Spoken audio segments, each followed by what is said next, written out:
Welcome you all to the channel.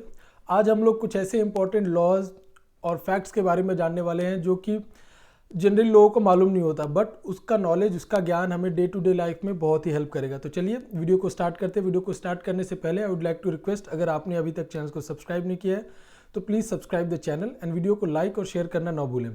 तो सबसे पहले जानते हैं ट्रैफिक रूल के बारे में। आपके साथ या फिर आपने बहुत बार देखा होगा कि कॉन्स्टेबल्स या क्या करते हैं ट्रैफिक ऑफिसर्स की वो गाड़ी की चाबी निकाल लेते हैं आपको रोक के रखने के लिए, गाड़ी का, स्कूटर का, आपके कार तक की चाबी निकाल लेते हैं सो दैट आपको रोक सकें। तो ये जैसे कि ये बहुत कॉमन सा लगता हो क्योंकि बहुत बार आपने ऐसा देखा होगा।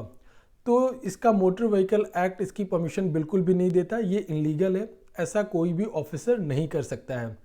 और एक बात अगर ध्यान दें, आपको अगर फाइन किया जाता है तो जो कांस्टेबल है, जो सब इंस्पेक्टर या फिर जो भी ऑफिसर उधर प्रेजेंट है, उनके पास चालान बुक होना चाहिए या फिर ई चालान बुक होना चाहिए।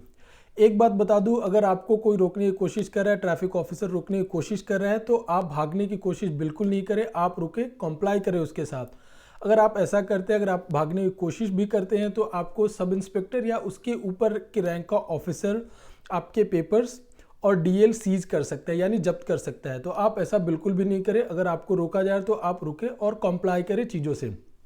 तो अब बात आती है जोर जबरदस्ती की। अगर जोर जबरदस्ती से आपके व्हीकल की चाबी अगर निकाली जाती है या फिर आपकी पेपर जबरदस्ती लिए जा रहे हैं, तो आप ऐसे में जो कमिश्नर होते हैं, यानी ट्रैफिक कमिश्नर या डिप्टी कमिश्नर या फिर जो एसपी होते हैं, एसपी रैंक के ऑफिसर को आप डायरेक्टली कंप्लेन कर सकते हैं और वो आपके कंप्लेंट को एंटरटेन करेंगे और जो भी नेसेसरी एक्शन होगा वो लेंगे। नेक्स्ट आता है directorate general of civil aviation, यानी जिसे डीजीसीए भी बोला जाता है। सिविल एविएशन की रेगुलेटरी अथॉरिटी है। अगर आप सपोज एयरपोर्ट पे जाते हैं, एयरपोर्ट पे जाने के बाद आपने चेक इन कर लिया, चेक इन करने के बाद आपको ये रियलाइज़ होता है कि फ़्लाइट 2 से 5 घंटे के बीच में डिले है, 2 घंटे, 2.5 घंटे, ऐसे कुछ आवर्स की डिले है। तो आप जो एविएशन वाले हैं उनसे आप डायरेक्टली जाके रिफ्रेशमेंट की बात कर सकते हैं। They will provide you refreshment, या आपको कोई वाउचर प्रोवाइड करेंगे। या फिर अगर सपोज फ्लाइट 6 या मोर, उससे ज़्यादा 6 या उससे ज़्यादा घंटे की डिले हो जाती है तो आप अपने टिकट रिफंड की बात कर सकते हैं, या फिर उनसे आप ऑल्टरनेट अरेंजमेंट के लिए भी बोल सकते हैं and they will entertain your request. अगर एयरलाइन वाले इनमें से कुछ भी नहीं करते हैं तो आपको कंप्लेन करना होगा। कंप्लेन किसे करना होगा? एयरलाइन वालों को, या फिर एयरपोर्ट ऑपरेटर से आप कंप्लेन कर सकते हैं, और जिस पे कि आप उन लोगों को 30 डेज़ के भीतर एक्शन लेना होता है। अगर ऐसा भी नहीं होता है तो आप डायरेक्टली डीजीसीए यानी directorate general of civil aviation को कंप्लेन कर सकते हैं।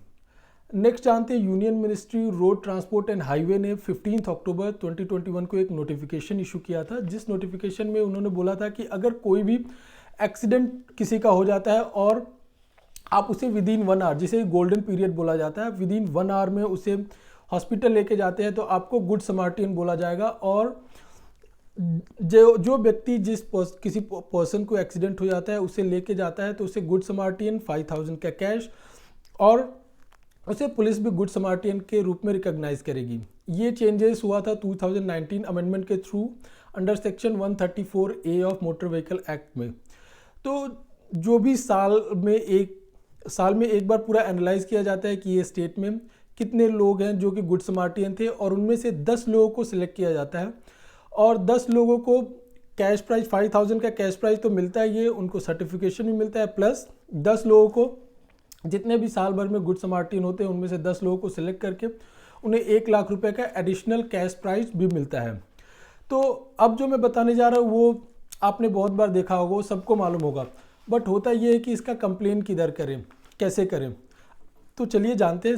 आपने बहुत बार देखा होगा कि क्या करते हैं कि जो एमआरपी लिखा होता है उसके ऊपर आप भी जानते हैं कि चार्ज नहीं कर सकते हैं, बट आपने देखा होगा कि लोग उसके ऊपर चार्ज करते हैं। जैसे कि सपोज मैं कोल्ड ड्रिंक का एग्जांपल ले लूँ, आप कोल्ड ड्रिंक लेने जाते हैं तो आप पे क्या किया जाता है कि चार्ज किया जाता है एमआरपी के ऊपर, जो कि ये बताया जाता है कि कूलिंग चार्जेस है, और ऐसे कुछ बता के आपको चार्ज कर लिया जाता है एक्स्ट्रा। आई नो कि यू मस्ट बी नोइंग ये 4 चीज़ें कि ये इलीगल है, ऐसा नहीं कर सकते। तो आप इसके लिए क्या एक्शन ले सकते हैं? तो चलिए उससे पहले एक मैं केस बता देता हूँ। एक पर्सन थे, उन्होंने एक पैकेट देखा, पैकेट पे एक चिप्स का पैकेट खरीदा, उस पर 22 ग्राम्स लिखे हुए थे, बट जब उन्होंने वेट चेक किया तो उसमें 3 ग्राम कम था।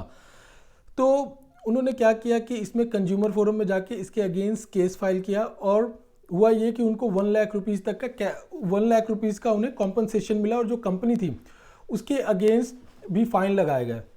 तो मेरा बताने का रीज़न ये है कि अगर आपके साथ ऐसा कुछ होता है, आप कोई भी प्रोडक्ट खरीदने जा रहे हैं और एमआरपी के ऊपर आपको चार्ज किया जा रहा है, या फिर उस पर जो कंटेंट्स लिखे हुए हैं उससे अलग है, या फिर उसमें जो भी लिखा हुआ है, कोई अगर पैकेट है उस पर लिखा हो कि ये इंग्रेडिएंट्स है बट उसमें कंटेंट अलग है, तो आप मैन्युफैक्चरर के अगेंस्ट केस फाइल कर सकते हैं और रीजनेबल कॉम्पनसेशन आपको मिल सकता है।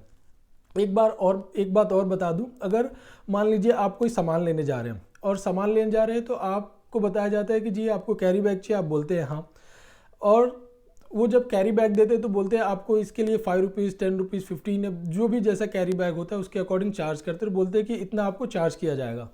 तो आपको ये ध्यान देना होगा कि जो कैरी बैग दिया जा रहा है उस पर प्रोडक्ट का ब्रांड नाम लिखा हुआ है क्या, उस पर लोगो है क्या उसका, अगर ऐसा है तो आप ध्यान दीजिए, आप उनके अगेंस्ट केस फाइल कर सकते हैं, कंज्यूमर फोरम में आप कंप्लेन कर सकते हैं और आपको कॉम्पनसेशन दिया जाएगा। बिकॉज रीज़न भी क्या होता है कि उस पर अगर कंपनी का नाम है बैग पे तो वो आपको चार्ज नहीं कर सकते। इट मीन्स उनका एडवर्टीजमेंट हो रहा है और एडवर्टीजमेंट का आपसे पैसा उल्टा कैसे ले सकते हैं।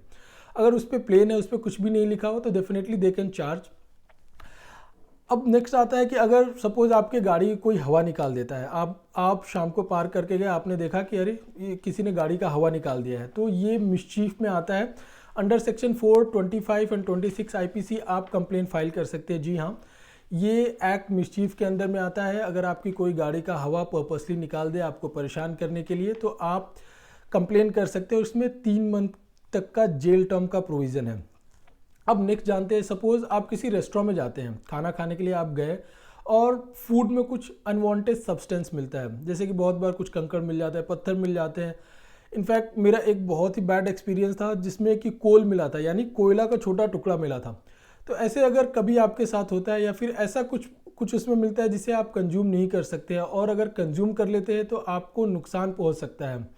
अगर ऐसा कुछ होता है, अगर ऐसा कुछ भी प्रोडक्ट मिलता है, ऐसा कुछ कोई भी चीज़ मिलता है तो आप under food safety standards act के अंडर सेक्शन 54 में कंप्लेन कर सकते हैं और उसमें आपको 1 लाख तक का कॉम्पनसेशन का प्रोविज़न है। नेक्स्ट जान लेते हैं, अगर वाइफ आपको फोर्स कर रही है कि आप अपने पेरेंट्स को, माँ बाप को, किसी को घर में नहीं रखें, तो ये चीज़ें कंसीडर होती है मेंटल क्रुएल्टी में, यानी मानसिक प्रताड़ना में काउंट होता है और आप section 13 clause 1 under Hindu marriage act के अंडर में डिवोर्स फाइल कर सकते हैं। तो ये था एक छोटा सा वीडियो जिसमें मैंने बताया कुछ इंपॉर्टेंट लॉज।